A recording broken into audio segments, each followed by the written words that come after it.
El Chavo del Ocho, el capítulo que nadie debía ver. Yo trabajé un tiempo en un pequeño estudio de postproducción que se dedicaba a digitalizar material antiguo para cadenas de televisión y archivos universitarios. Era un trabajo aburrido, pero estable. La mayoría de las veces recibíamos cajas llenas de cintas Betacam, VHS y carretes Umatic con programas de los años 70 y 80, que teníamos que limpiar, catalogar y pasar a formato digital. En 2017 nos llegó un lote enorme procedente de un viejo almacén de Televisa San Ángel. Entre todo había telenovelas, noticieros, sketches de Chespirito y hasta grabaciones sin editar. A mí siempre me fascinó el Chavo del Ocho desde niño, así que cuando vi una cinta con esa etiqueta, la separé enseguida. Estaba en una caja gris, sin número de serie, con un pedazo de cinta adhesiva en el que alguien había escrito a mano: El Chavo, no transmitir. Nada más. Sin fecha, sin código, sin duración. Pensé que sería algún ensayo o segmento mal grabado. Pero la curiosidad me pudo. Esa tarde, mientras todos se habían ido a comer, encendí el reproductor y metí la cinta. El monitor titiló unos segundos antes de mostrar la clásica introducción del Chavo del Ocho, aunque la música sonaba distorsionada, más lenta, como si alguien la hubiera reproducido en un tornamesa dañado. El logo de Televisa se veía deformado, y en vez del típico fondo colorido, había una pantalla gris con el texto: El Chavo del Ocho, episodio especial. No recordaba ningún episodio con ese título. Comenzó igual que siempre, la cámara mostrando la vecindad, los barriles, las puertas. Pero no había risas grabadas. El ambiente era raro, como si el audio ambiente hubiera sido captado sin mezcla. Se escuchaban pasos, el viento, incluso una especie de zumbido bajo que no recordaba haber oído antes. El Chavo apareció corriendo, pero algo estaba mal. Su ropa era la misma, aunque más sucia, con manchas que parecían de barro seco o tal vez de algo más oscuro. No hablaba. Solo respiraba con dificultad y miraba de un lado a otro, como si buscara a alguien. Después, salió Don Ramón, pero no tenía esa expresión divertida de siempre. Parecía cansado, demacrado. Caminó hacia el Chavo y le habló en voz baja. Ya no sigas molestando a la gente, muchacho. No había risas, ni cortes. Solo silencio. El Chavo levantó la cabeza y, por primera vez, la cámara hizo un close-up a su rostro. Sus ojos estaban enrojecidos, y el maquillaje de las ojeras era exagerado, casi real. Parecía que hubiera llorado de verdad. La escena cambió sin transición. La cámara ahora mostraba la casa de Doña Florinda. Todo estaba en penumbra. Sobre la mesa había tazas de té y una vela encendida. Se oían murmullos fuera de cuadro, voces de adultos, pero no se distinguía quién hablaba. Luego apareció el profesor Girafales. Su voz sonaba temblorosa. Esto no debería estar pasando, Florinda. Dijimos que no se repitiera. La cámara tembló un momento y enfocó la puerta, donde se veía una sombra pequeña. El Chavo estaba ahí, inmóvil. El fotograma siguiente fue un salto brusco. Ahora el niño estaba dentro de la casa, de espaldas a la cámara. En la pared se notaba algo garabateado con tiza blanca. No me saquen del barril. El ambiente se volvió tan pesado que me dieron escalofríos. Avancé un poco la cinta, pensando que era alguna escena perdida o broma interna. Pero lo que seguía me hizo dudar. Apareció una toma de la vecindad de noche. Las luces estaban apagadas, solo una lámpara parpadeaba sobre el barril del Chavo. Se oía un sonido repetitivo, como respiraciones interrumpidas. Luego, un plano fijo del barril.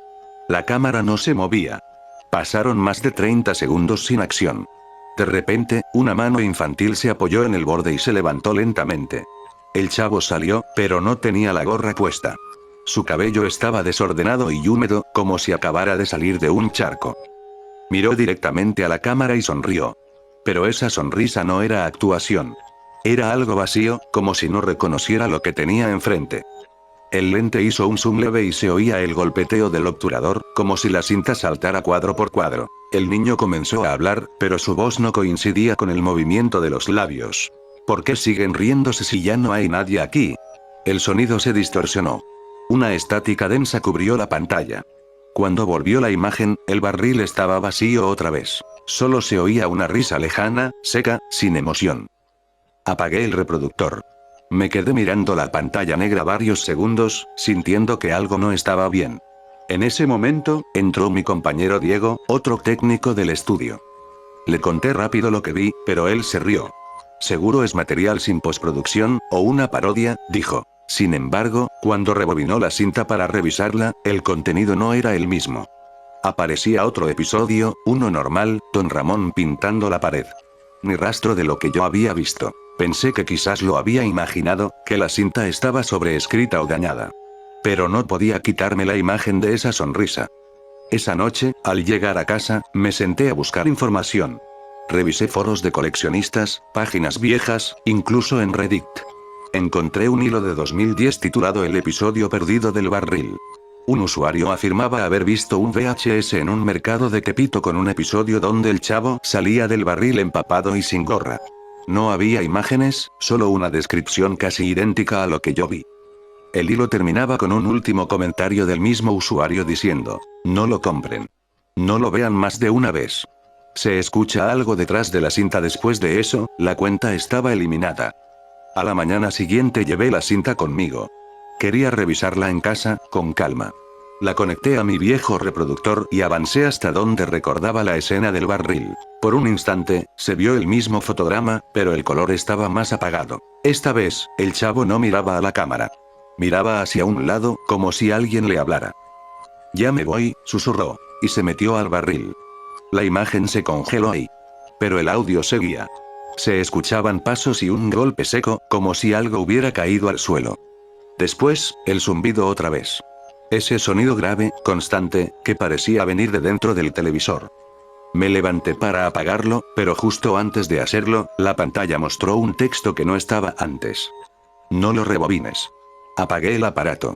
No dormí esa noche. En los días siguientes comencé a notar cosas raras. Cada vez que pasaba cerca del almacén del estudio, sentía un olor extraño, mezcla de cinta vieja y humedad. A veces, al revisar otros archivos, escuchaba de fondo risas distorsionadas, aunque no pertenecían a ningún video abierto. Diego también empezó a actuar raro. Evitaba hablar del tema y decía que desde que revisó aquella cinta, soñaba con un barril lleno de agua. Una semana después dejó de ir a trabajar. No volvió. El encargado del estudio dijo que había renunciado sin aviso. Cuando revisé su casillero, encontré un papel arrugado con una frase escrita a mano. No lo saques del barril. Intenté convencerme de que todo era una coincidencia, hasta que un día, al revisar una cinta diferente, noté algo en los márgenes de los fotogramas. El número de lote era el mismo que el del chavo, no transmitir. Eso significaba que había más cintas de esa tanda. Comencé a buscarlas entre los estantes. Encontré dos más. Una con etiqueta Blooper 1979 y otra sin nombre. Metí la segunda en el reproductor. Era un video sin introducción, grabado en un set casi vacío. El decorado era el de la vecindad, pero sin pintura, sin utilería, solo las estructuras de madera y cartón. La cámara temblaba, como si el camarógrafo respirara fuerte. En cuadro se veía una figura de espaldas, pequeña, con la gorra del chavo. No se movía. El plano duró varios minutos, hasta que la imagen comenzó a oscurecerse y solo quedó su silueta. De repente, un sonido de agua cayendo llenó el altavoz. Gotas constantes, como de una llave mal cerrada. La cámara hizo un zoom lento, hasta enfocar los pies del niño. Había un charco creciendo alrededor. La pantalla se distorsionó justo antes de que algo, no sé qué, cruzara frente al lente. El archivo se cortó ahí.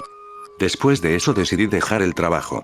Llevaba días sin dormir. Soñaba con el barril, con el eco de risas que no venían de ninguna parte. Cuando entregué mi renuncia, el supervisor apenas levantó la vista. Me dijo que otro técnico seguiría con el proyecto, alguien de nombre Héctor. Antes de irme, le pregunté qué harían con las cintas del lote viejo. Ya no están, respondió. Alguien vino de Televisa por ellas. No insistí. Durante meses intenté olvidarlo. Hasta que, en 2019, navegando por YouTube, encontré un canal de vídeos antiguos con el nombre @archivochespirito79. Tenía solo 3 vídeos, todos subidos el mismo día. El primero era una escena normal del chavo, aunque se veía más oscuro. El segundo era una pantalla negra con audio de risas distorsionadas. Y el tercero se llamaba El último barril. Lo abrí. Duraba 30 segundos. Era la misma toma del barril de noche, pero en calidad mucho peor, como grabada de una pantalla.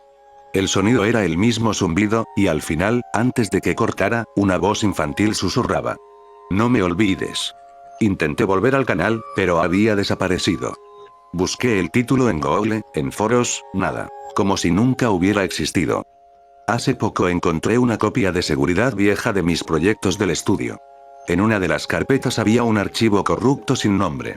Lo reparé. El reproductor mostró un fotograma detenido, el set vacío, la cámara apuntando al barril. Y en la esquina inferior derecha, un contador de tiempo que corría hacia atrás. No sé si fue su gestión, pero juraría que, a medida que el contador llegaba a 0, el audio del cuarto cambió. El zumbido volvió, más fuerte. Cerré el programa y borré el archivo, pero la computadora se quedó congelada. La pantalla parpadeó una vez y se puso negra. Luego, en letras blancas apareció el mismo texto de la cinta original. No lo rebobines.